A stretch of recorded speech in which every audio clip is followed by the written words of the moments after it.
Assalamualaikum warahmatullahi wabarakatuh. Hari ini saya akan melanjutkan lagi materi di minggu lalu ya. Hari ini saya akan membahas detail tentang ukuran penyebaran, yaitu standar deviasi dan varian. Ukuran penyebaran itu merupakan suatu ukuran baik parameter atau statistik untuk mengetahui seberapa besar penyimpangan data dari nilai rata-rata hitung. Nah, untuk mengetahui bagaimana sih suatu nilai itu menyebar dari nilai tengahnya, maka kita tuh perlu memahami atau perlu mengerti ukuran penyebaran ini. Beberapa bentuk ukuran penyebaran. Oke, di sini ada grafik yang menunjukkan tentang pertumbuhan ekonomi negara berkembang dan pertumbuhan ekonomi negara maju. Jadi ada dua grafik ini ya. Di bawah sini ini adalah nilai ini, yang di sini ada nilai pertumbuhannya seperti itu. Kalau kita amati di sini, kedua grafik ini memiliki nilai rata-rata yang sama. Tapi ternyata kedua grafik ini memiliki nilai persebaran data yang berbeda. Sehingga dikatakan bahwasannya kedua grafik ini itu memiliki rata-rata sama, penyebaran yang berbeda, itu ya. Kemudian ada lagi ini grafik yang lain ya. Kalau kita amati di sini, nilai tengahnya itu berbeda antara grafik satu dan grafik yang kedua. Tapi yang membuat kedua grafik ini sama adalah lebarnya ini ya. Lebar itu berarti menunjukkan bahwasannya persebaran datanya itu sama untuk kedua grafik ini. Sehingga bisa dikatakan bahwasannya kedua grafik ini memiliki rata-rata yang berbeda dengan penyebaran yang sama. Berikutnya ada grafik tentang persentase utang terhadap GDP negara berkembang dan juga negara maju. Nah, dilihat dari sini ternyata mereka ini punya nilai tengah yang berbeda ya.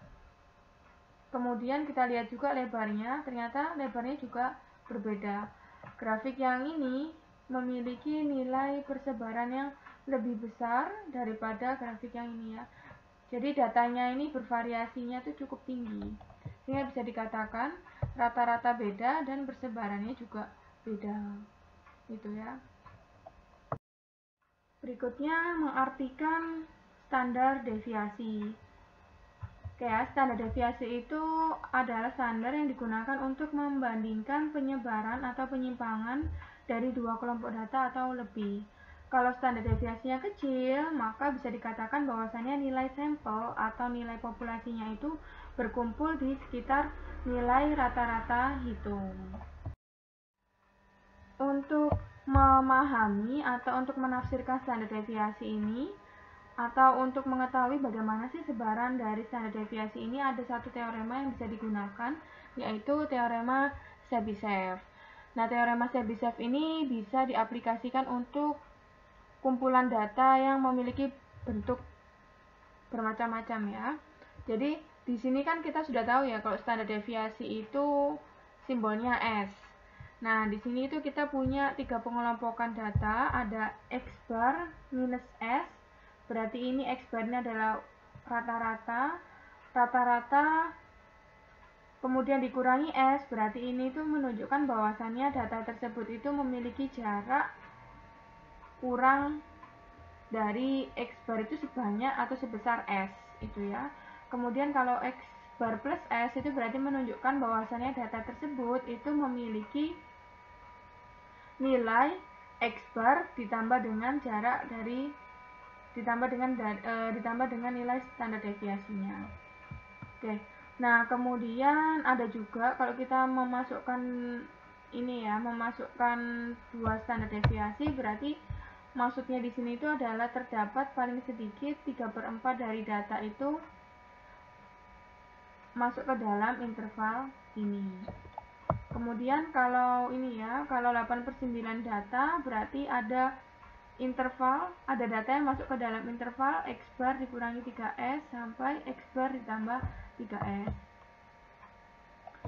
Oke, kemudian secara umum K itu adalah konstanta ya. Jika konstantanya itu lebih dari 1, maka paling sedikit 1 min 1 per K kuadrat dari data itu berada di interval X bar dikurangi KS sampai X bar ditambah dengan KS itu ya. Jadi intinya itu adalah rumusan interval ini itu menunjukkan sebaran dari standar deviasi. Misalnya kalian pengen tahu nih standar deviasi, satu standar deviasi ya, berarti kalian hanya mengetahui data dengan ini, dengan jarak 1 standar deviasi. Kalau kalian pengen tahu 3/4 data dari penelitian saya itu masuk ke interval berapa ya, nah itu berarti kalian gunakan rumus ini itu. Berikut ini adalah ilustrasi tentang standar deviasi. Di sini ada banyak data, kemudian kita hitung nilai rata-ratanya. Ternyata ketemu di X bar ini ya. Nah, sebaran dari standar deviasi kalau kita menggunakan teorema Chebyshev itu bisa dilihat di sini ada X bar plus minus S, berarti itu adalah data dengan jarak 1S plus minus 1S dari X bar ya. Kemudian ada juga plus minus 2S dan juga ada plus minus 3S. Kita anggap di sini bahwasannya untuk yang X bar plus minus S itu tidak ada informasi yang berguna ya untuk ditarik. Kita ini biasanya pengen melihat pola sebarannya itu secara utuh ya. Jadi kita melihat ini gimana sih kira-kira sebaran data yang memiliki batasan 75% dari keseluruhan data itu ya. Kalau kita pengen tahu kira-kira ada berapa data mana sih yang menjadi interval untuk 75% dari data yang sudah kita kumpulkan, ya berarti kita menggunakan ini ya, X bar plus minus 2S. Kemudian kalau kita pengen tahu kira-kira data kita ini sudah mencakup 89,9% dari keseluruhan data, itu gimana caranya, gimana intervalnya. Nah, itu kita bisa cari dengan menggunakan X bar plus minus 3S. Oke, sebelumnya itu kita sudah belajar tentang rata-rata dari harga saham, yaitu 15,5 dan standar deviasinya 3,34. Nah, dengan menggunakan informasi ini coba dibuat sebuah interval yang berisi paling sedikit 75% dari saham tersebut adalah saham yang baru dikeluarkan ya. Soal yang tadi itu kita itu bisa mencari tahu kira-kira 75% harga penutupan saham yang disumbang oleh saham-saham baru ini kira-kira berada di interval berapa ya. Nah, itu kita bisa cari dengan menggunakan teorema Chebyshev.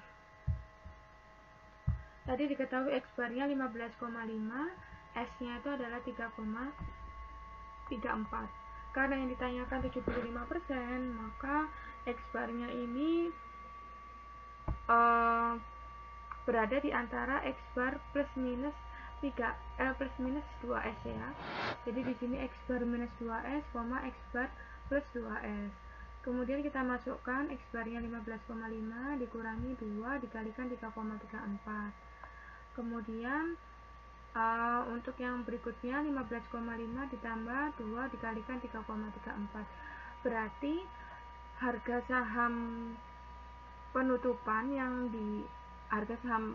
dari saham baru itu yang berisi sebanyak 75% bagian dari populasi tersebut itu berada di interval 8,82 sampai 22,18.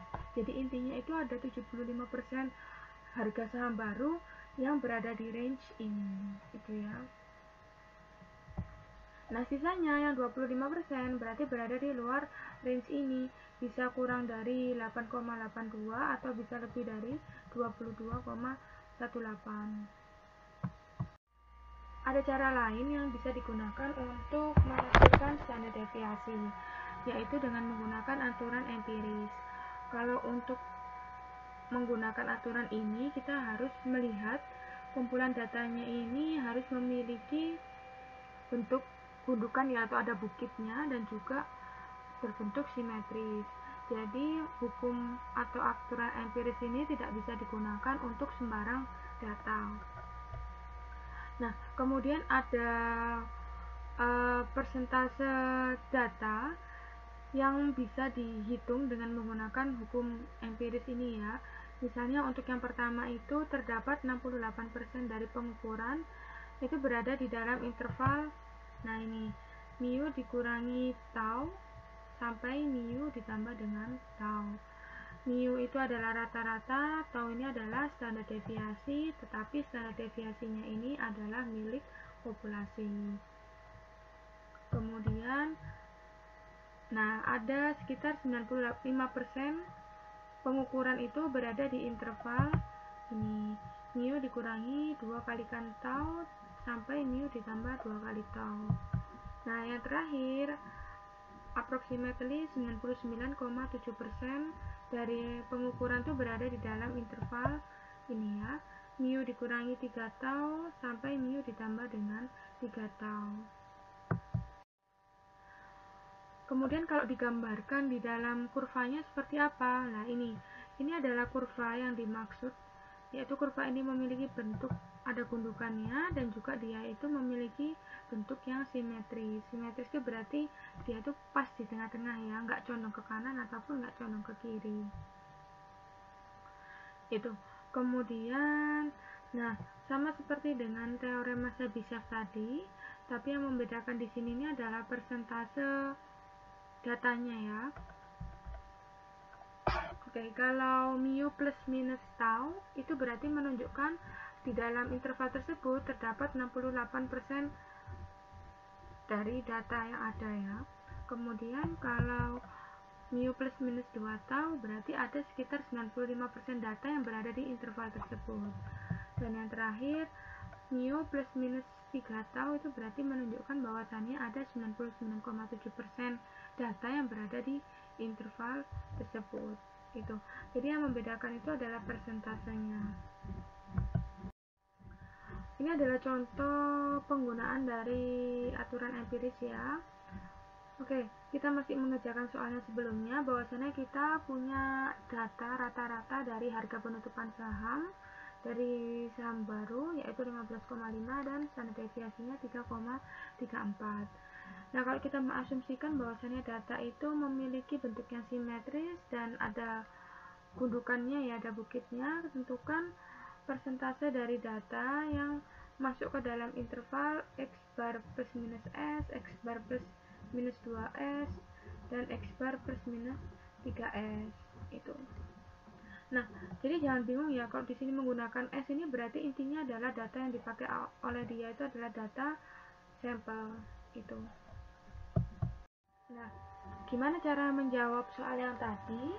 Maka kita coba ini ya, kita coba petakan satu persatu mulai dari yang X bar plus minus S.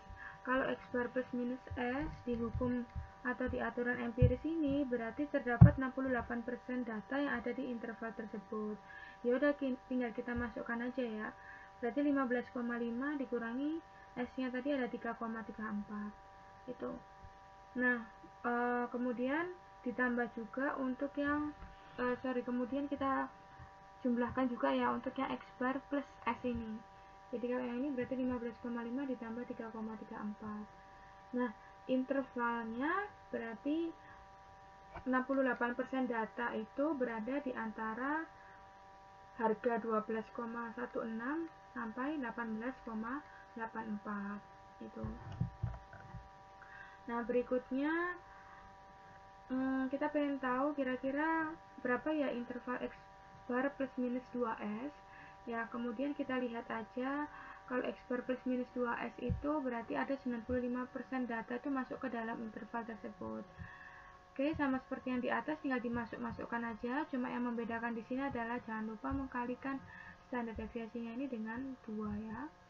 Sehingga range-nya itu sehingga intervalnya menjadi 8,82 sampai 22,18. Oke, yang terakhir ada 99,7% data. Berarti interval yang membatasi data ini itu berada di antara nilai ini ya. 99,7% itu berarti standar deviasinya dikalikan dengan 3. Nah, ini berarti intervalnya menjadi 5,48 sampai 25,52 gitu ya. Jadi semakin besar nilai standar deviasinya, maka ini ya, semakin besar penyimpangan data tersebut dari nilai rata-ratanya. Itu.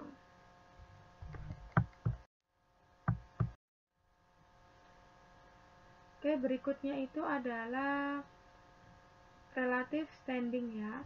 Yang pertama ini ada persentil. Persentil itu menunjukkan lokasi relatif dari sebuah pengukuran dibandingkan dengan data yang lain ya. Misalnya nih, persentil ke P itu berarti menunjukkan bahwasannya sejumlah P% dari data itu berada di batas persentil ke P, dan sisanya 100 dikurangi P% itu berada di atas persentil ke P ini. Contoh yang lain ini ya, misalnya median itu kan nilai tengah, berarti median ini itu memiliki urutan persentil ke 50. Berarti ada 50 data yang berada di bawah persentil ke 50 dan ada 50 data yang berada di atas persentil ke 50. Contoh dari penggunaan persentil ya. Ada sebuah pengujian yang namanya ujian GRE ya. Jadi GRE ini seperti tes potensi akademik. Nah, misalnya kalian ini mendapatkan skor 560 di exam ini, kemudian skor ini menempatkan kalian itu berada di posisi persentil ke 58. Nah, kira-kira berapa persen orang sih yang memiliki nilai yang lebih rendah dari yang kamu kerjakan, kemudian berapa orang juga yang nilainya itu lebih tinggi dari yang sudah kamu kerjakan. Oke ya.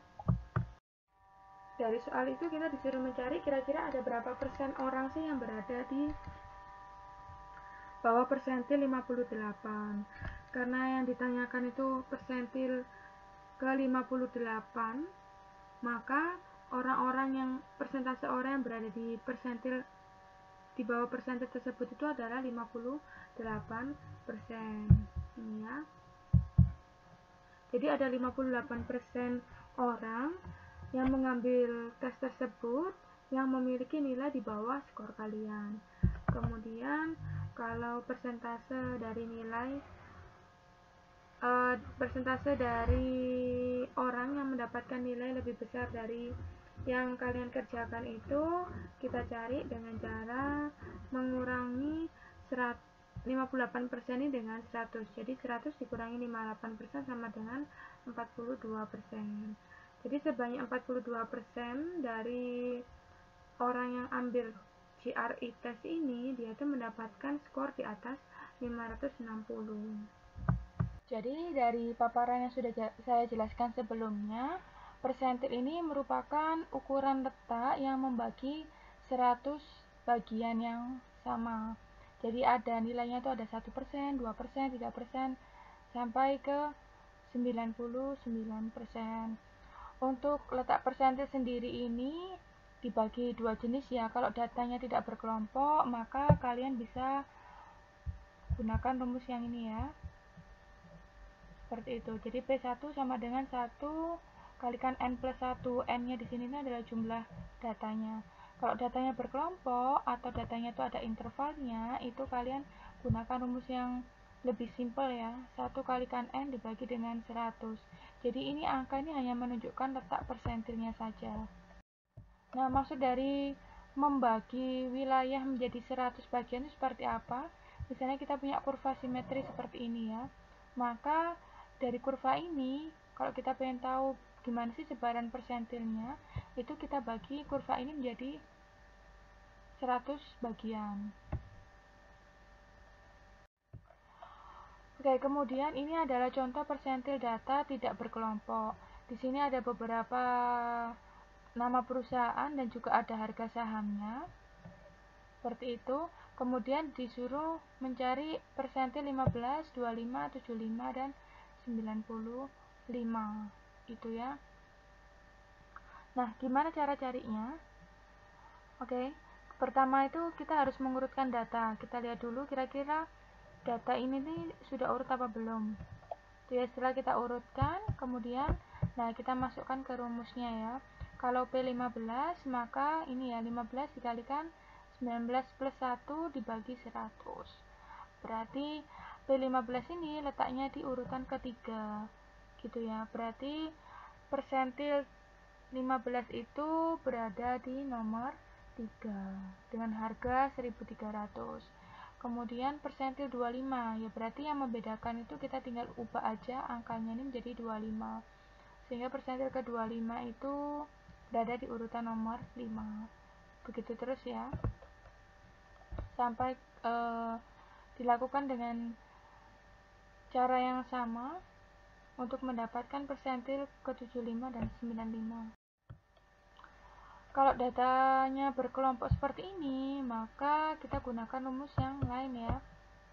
Ini, nilai persentil ke J itu sama dengan L plus J kalikan N dibagi 100 dikurangi frekuensi kumulatif dikalikan intervalnya dibagi dengan F pada saat itu. Oke. Cara yang pertama itu, langkah yang pertama kalian cari tahu dulu kira-kira persentil kedua-dua ini letaknya di mana. Jadi tinggal dikalikan aja, 22 dikalikan jumlah datanya. Jumlah datanya ada 20, kemudian dibagi 100, ternyata letak P22 ini ada di 4,4. Nah, ini ya. Berarti data ke 4,4 itu berada di baris yang pertama ini. Kemudian P85 juga kalian cari dengan rumus yang sama. Di sini posisinya dan P96 di sini. Sehingga untuk nilai persentil untuk masing-masing P ini ya tinggal kita masukkan aja ya. Jadi ini untuk yang P22 L-nya ini adalah nilai tepi kelasnya. Nilai tepi kelas berarti ini ya 3.849,5 ditambah dengan 4,4. 4,4 itu adalah ini letak P22 nya. Jadi yang sini J kali N per 100 ini adalah 4,4 dikurangi frekuensi kumulatif. Karena ini terletak di baris pertama, maka belum ada nilainya ya, belum ada frekuensi kumulatifnya, berarti nilainya itu adalah 0. Kemudian dibagi dengan FI.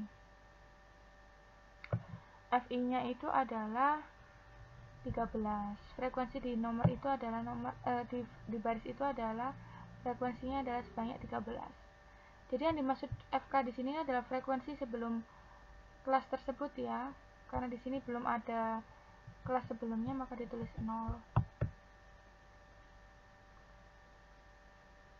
Kemudian untuk P85 sekarang kita lihat lagi. Kalau P85 ini kita lihat tepi kelasnya L-nya ini adalah 17.051,5. Kita masukkan di sini ditambah dengan 17.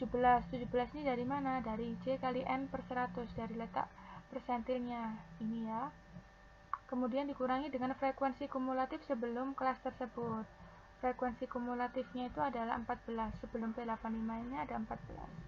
Kemudian dibagi dengan frekuensi di kelas itu ada 3. Frekuensi di kelas P85 ini ada 3. Berarti persentil 85 itu nilainya adalah sekitar 23.000 bla bla bla. Seperti itu ya. Ukuran letak berikutnya itu adalah ukuran letak desil ya. Kalau desil ini adalah ukuran letak yang membagi wilayah menjadi 10 bagian yang sama. Jadi ada 10%, 20%, 90% gitu ya. Dan di sini kita lihat ada dua rumus yang berbeda ya, disesuaikan dengan datanya. Kalau data tidak berkelompok berarti gunakan rumus ini ya, 1 kali n plus 1 dibagi 10. Kalau data berkelompok maka ini 1 kalikan n dibagi dengan 10. Nah ini adalah grafik letak desil ini ya. Jadi ada kurva ini dibagi menjadi 10 bagian yang sama, 1, 2, 3, 4, 5, 6, 7, 8, 9, 10. Seperti itu. Ini adalah contoh soal untuk perhitungan desil data tidak berkelompok. Nah ini tadi ya data yang tadi. Kalau kita pengen tahu kira-kira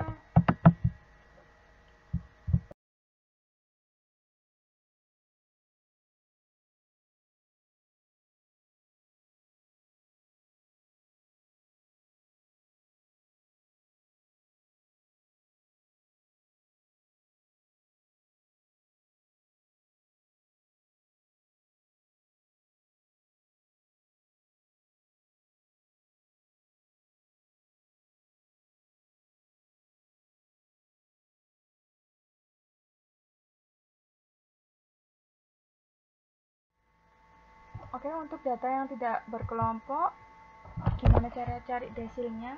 Langkahnya sama ya seperti yang persentil tadi. Jadi kalian perlu mencari posisi desilnya terlebih dahulu. Misalnya di sini saya pengen tahu nih, kira-kira desil 1 atau 10% itu berada di kelas yang mana ya? Nah, itu bisa dicari dengan menggunakan rumus ini. 1 dikali 20 dibagi 10 sama dengan 2. Nah, di posisi sini itu adalah letak desil 1. Kok tahu? Karena angka 2 ini masuk ke dalam frekuensi kumulatif pertama. Kemudian untuk D5 berarti 5 kali 20 bagi 10. 10 juga masih masuk di frekuensi kumulatif ini. Berarti letak D5 juga masih di kelas pertama.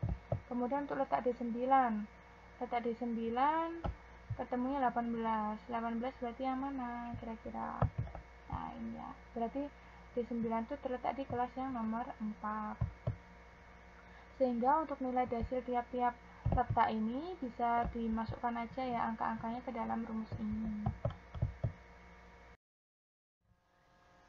Nah berikutnya ada ini ya, perbandingan relatif dengan menggunakan z-score.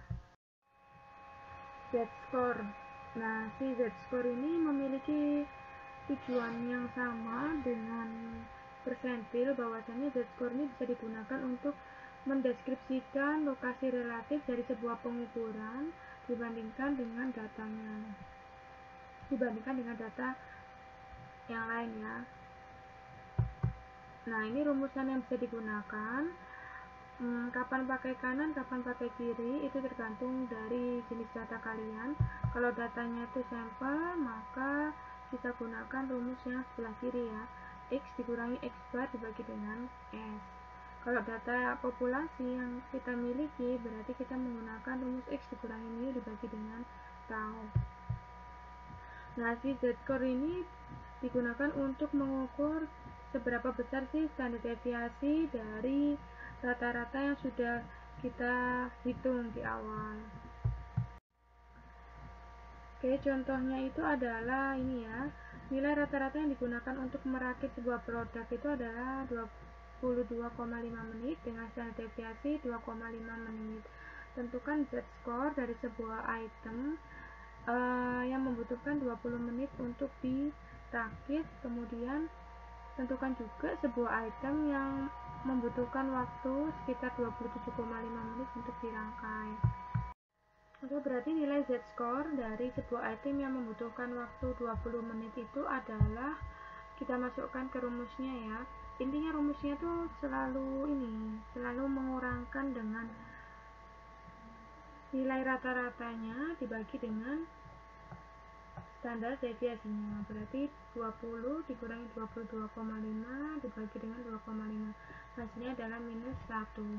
Kemudian untuk Z-score yang case yang kedua itu membutuhkan dimana sebuah item itu membutuhkan waktu 27,5 menit, maka Z-score nya itu adalah sebesar 2 gitu ya. Oke, karena waktunya ini lebih panjang ya, 27,5, maka nilai z-score-nya itu lebih besar dari yang tes yang pertama.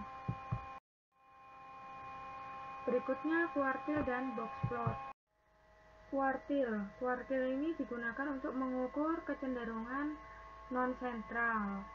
Gitu ya, jadi bisa mengukur kecenderungan yang tidak berada di tengah, tidak berada di posisi tengah, seperti itu.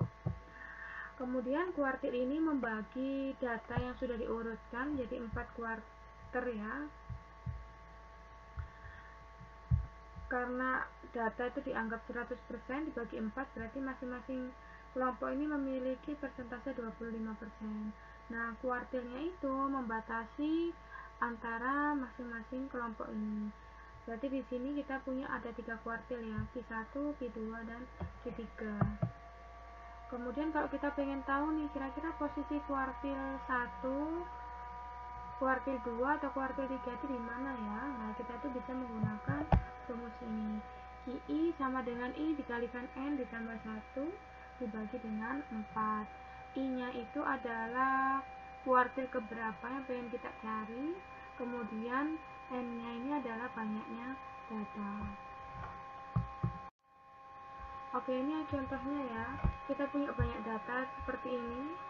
Ada berapa nih? Ada 6. Kemudian kita lihat datanya ini ternyata belum urut ya. Sehingga kita perlu mengurutkan terlebih dahulu. Nah, ini. Kemudian kita lihat kira-kira kita diminta untuk mencari kuartil berapa. Oke, ternyata kuartil Q1, maka yang pertama kita lakukan itu adalah mencari posisinya terlebih dahulu. Oke, posisinya itu adalah 1 dikali N plus 1 dibagi 4. 1 ini menunjukkan kuartil ke-1 ya. Kemudian kita masukkan nilainya, N-nya itu adalah 6, karena datanya itu ada 6 buah data. Kemudian ternyata hasilnya itu adalah 1,75. 1,75 ini bisa dibulatkan ke atas ya, menjadi 2. Berarti intinya kuartil Q1 ini berada di posisi yang kedua, yaitu dengan nilai 6,3 gitu. Kemudian untuk kuartil yang kedua, gimana carinya? Ya berarti tinggal kita ubah aja angka yang di sini nih dengan angka 2 ya, sehingga kita dapatkan nilainya itu adalah 3,5. 3,5 itu pas ya di sini ya, tengah-tengah sini, sehingga kita tidak perlu membulatkan ke atas. Berarti nilainya itu adalah 7,7 ditambah 8,9 dibagi 2, yaitu 8,3. Berarti posisi dari Q2 ini terletak di urutan ke 3,5 dengan nilai sebesar 8,3. Oke, berikutnya untuk posisi yang Q3 kita cari dengan menggunakan rumus yang sama ya, akan tetapi di sini kita ubah nilainya jadi 3. Kemudian kita dapatkan nilainya itu adalah 5,25. Nah, karena bilangan desimalnya itu kecil, maka kita bulatkan ke bawah menjadi 5. Berarti intinya Q3 ini berada di urutan yang kelima, berarti datanya itu adalah data 10,3. Interquartile range ini bisa digunakan untuk mengukur persebaran atau dispersi. Kemudian cara mencari range ini itu adalah dengan melihat selisih antara kuartil ketiga dengan kuartil yang pertama.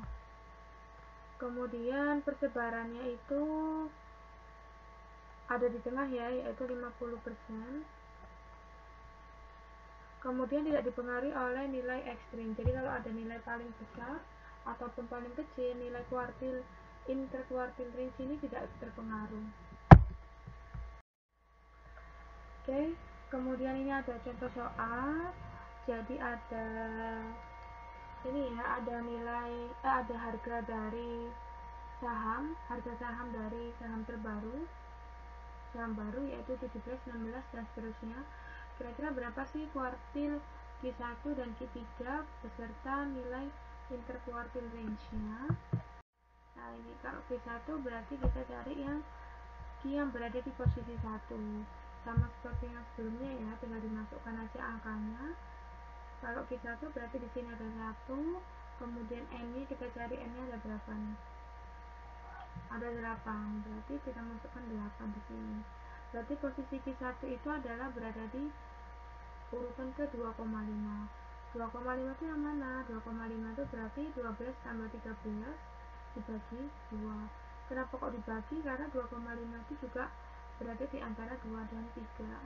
Sehingga 12,5 yang kita dapatkan itu didapatkan dari hasil rata-rata 12 dan 13. Hasil nilai tengah dari kedua angka ini. Kemudian kalau posisi 3, jangan lupa diubah ya. Ini nilainya menjadi 3. Kemudian N-nya ini dimasukkan ada 8 data. Sehingga kita dapatkan 6,75. Kalau kita lihat di sini nilai desimalnya cukup besar, sehingga kita bulatkan ke atas saja menjadi 7. Nah, Q3 ini berarti berada di urutan ke-7 dengan nilai 18. Nah, tadi kan saya katakan bahwasannya tidak dipengaruhi oleh nilai ekstrimnya. Misalnya di sini nilainya itu adalah sangat menonjol 50. Dan nilai 50 ini nggak berpengaruh apa-apa terhadap interkuartil.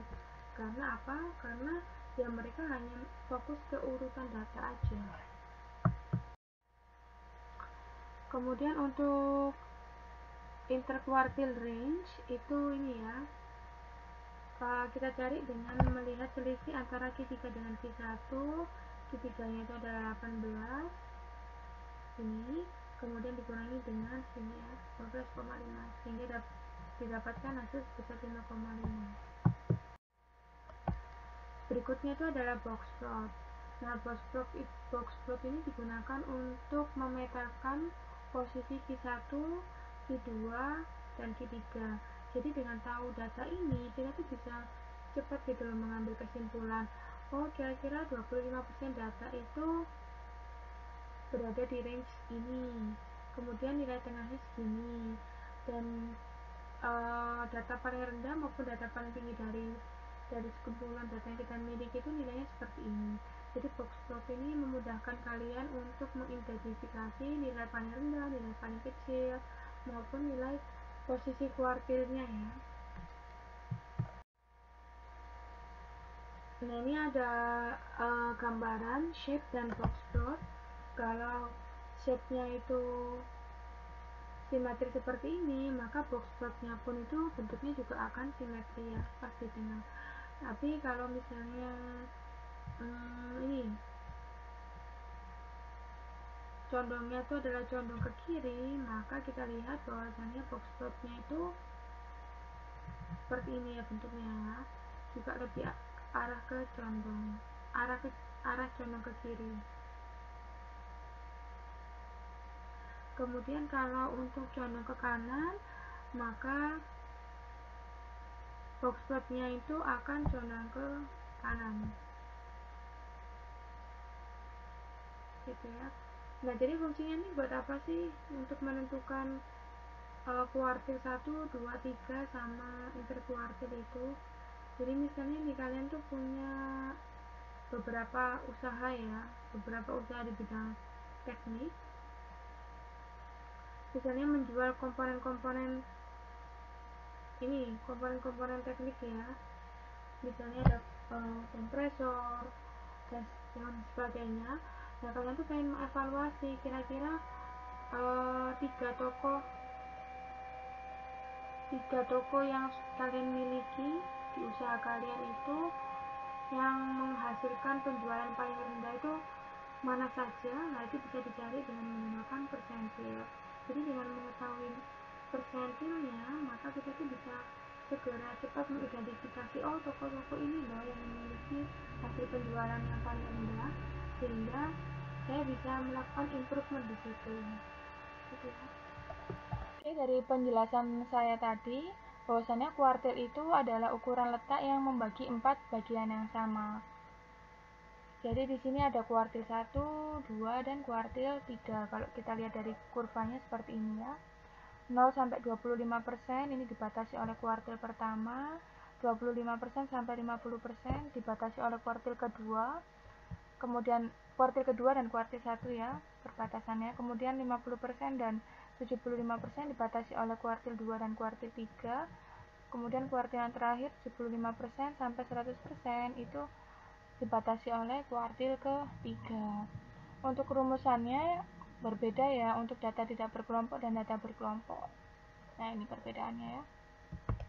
Oke, ini adalah contoh soal tentang data tidak berkelompok ya. Apabila ada investor yang ingin membeli saham perusahaan yang baik antara 50-75% dan di atas 75%, maka kira-kira gimana cara kita menghitungnya? Nah, itu kita hitung dengan menggunakan kuartil ya. Kita cari dulu posisi K1, K2, dan K3-nya. Misalnya kita pengen tahu nih kira-kira saham yang tidak disarankan untuk dibeli di bawah 25% itu yang mana aja. Ya berarti kita masukkan ke rumus K1 sama dengan 1 kalikan 19 ditambah 1 dibagi 4. Berarti saham di urutan ke-5 ini itu adalah batas kuartil satunya ya, dengan harga saham 1.700. Berarti yang di bawah nilai ini itu tidak disarankan untuk dibeli. Kemudian untuk K2, kalau kita menghitung K2 tinggal diganti aja ya, sehingga kita dapatkan urutan nomor 10 itu adalah kuartil kedua, itu 3.475.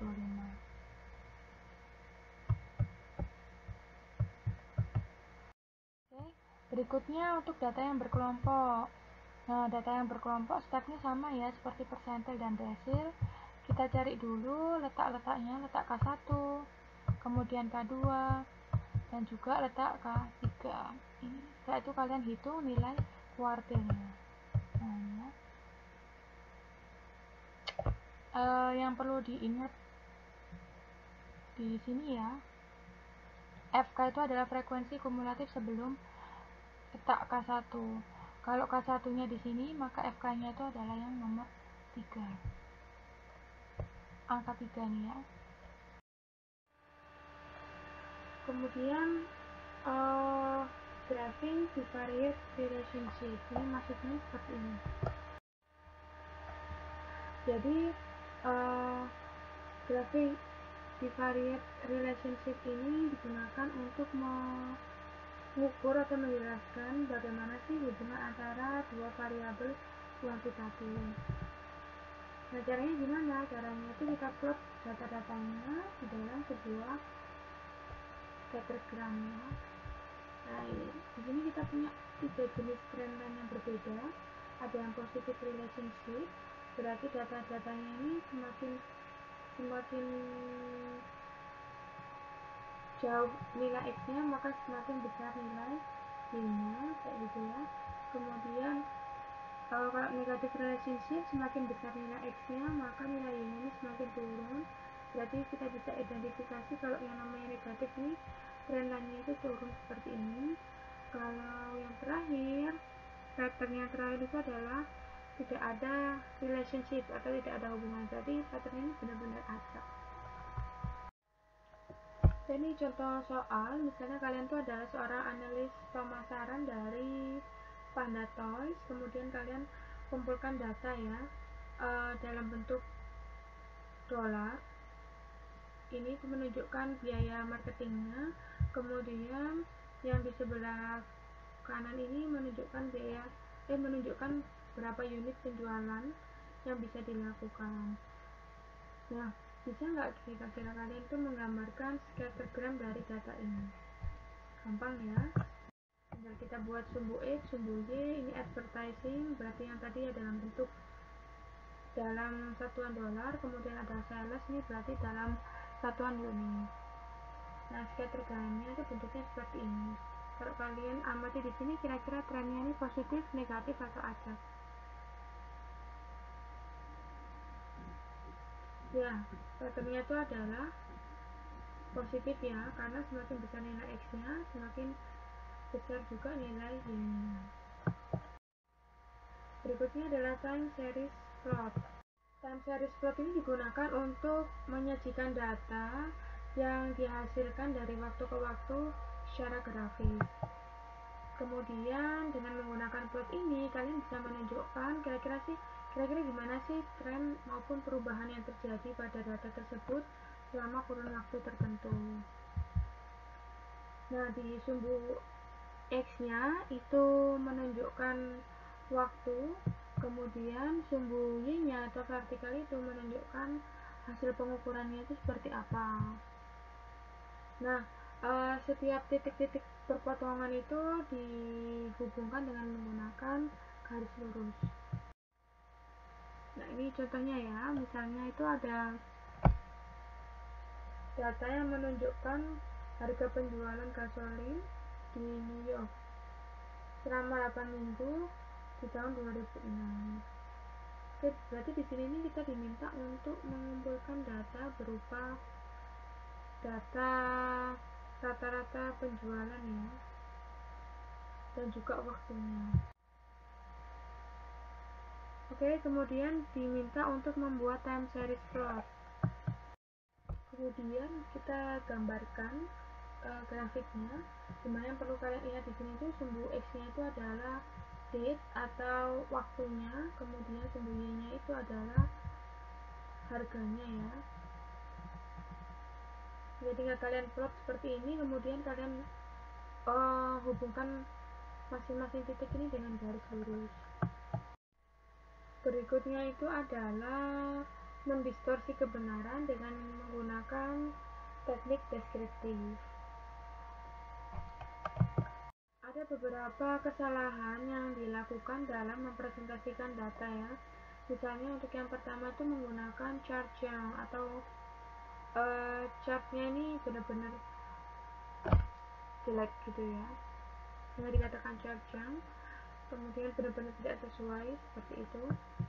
Kemudian yang kedua itu adalah tidak ada basis relatif dalam membandingkan data di masing-masing kelompok. Kemudian yang ketiga terlalu menekan sumbu Y-nya, dan yang terakhir itu tidak ada nilai 0 di sumbu Y atau vertical axis. Ini yang dimaksud dengan chart jam itu. Chart jam ini ilustrasinya seperti ini. Jadi ada orang yang ingin menunjukkan bahwasannya wage atau pendapatan di setiap 10 tahunan itu berbeda gitu ya. Berbedanya itu semakin lama semakin besar. Nah, untuk merepresentasikan ini, si orang yang mengumpulkan data itu menunjukkan dengan grafik yang dengan ilustrasi yang aneh ya menurut saya. Jadi kalau jumlahnya kecil maka uangnya ini, uang kertasnya lebih kecil. Kalau 1,6 lebih besar berarti lebih besar lagi. Nah, itu termasuk namanya chart jam. Kita tidak bisa mengambil kesimpulan dengan mudah jika kita menggunakan chart jam seperti ini. Nah, akan lebih mudah jika kita itu menggunakan gambaran seperti ini ya. Jadi kita tidak menggunakan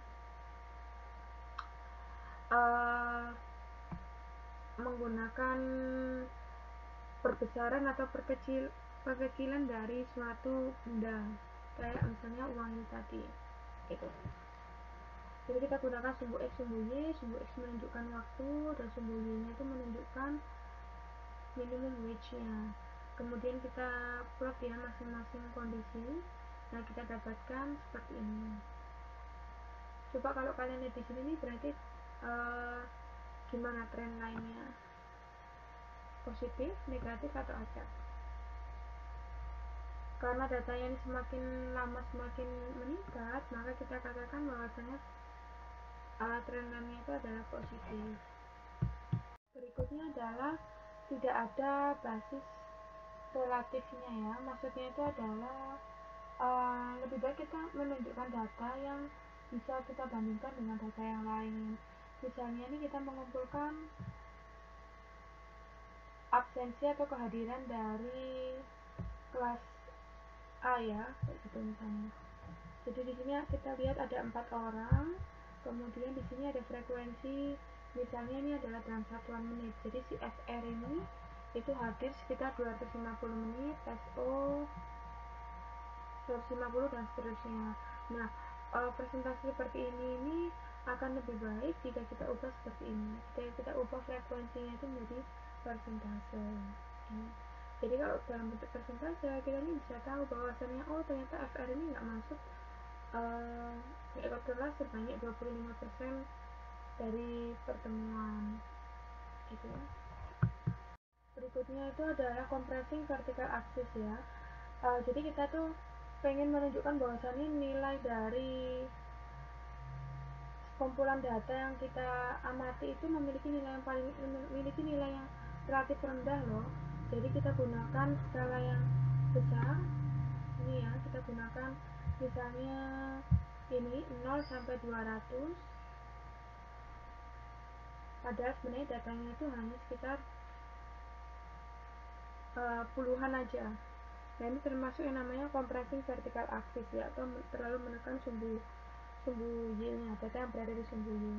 Nah yang betul gimana? Yang betul itu harus kita tunjukkan secara proporsional. Jadi di sini kalau datanya puluhan ya berarti ya kamu paling enggak maksimal banget tuh kamu masukkan batas 100 seperti itu ya.